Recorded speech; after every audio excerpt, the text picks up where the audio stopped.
Je suis passé au pâturage tournant avec une formation à la Chambre d'agriculture il y a 4 ans.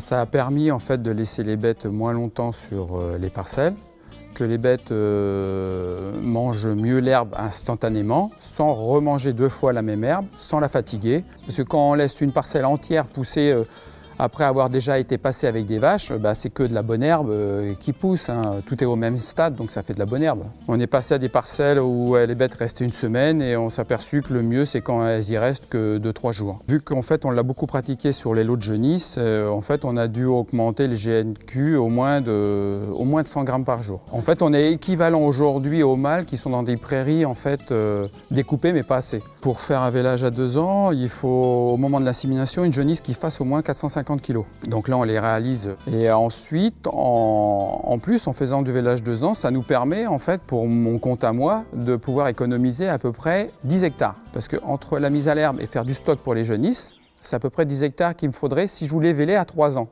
Donc en fait ces 10 hectares-là me redonnent en plus une souplesse d'herbe que je n'aurais pas si je fais juste du vélage à 3 ans. Je serais encore plus tendu au niveau découpage.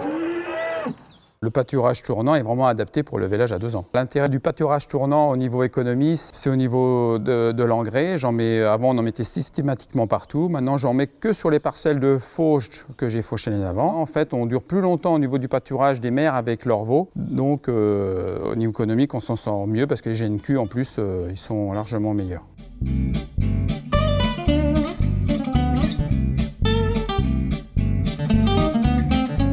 Philippe Normand est un éleveur qui veut des résultats zootechniques.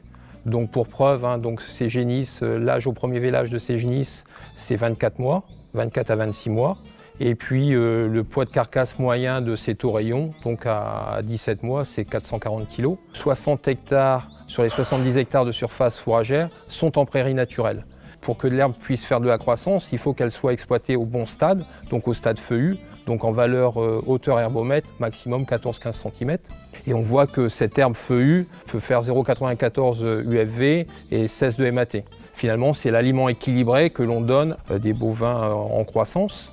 En 2016-2017, on voit que la croissance des genisses au pâturage, donc finalement, elles sont à l'herbe avec leur mère, sans aucune complémentation.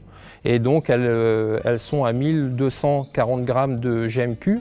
Ça veut dire que l'herbe était de qualité. Et cette herbe était de qualité parce que chaque jour, elles ont pu bénéficier d'herbe du stade feuillu et grâce au pâturage tournant qui permet d'exploiter l'herbe toujours au bon stade. Toujours de l'herbe entre 14 cm et puis 6 cm.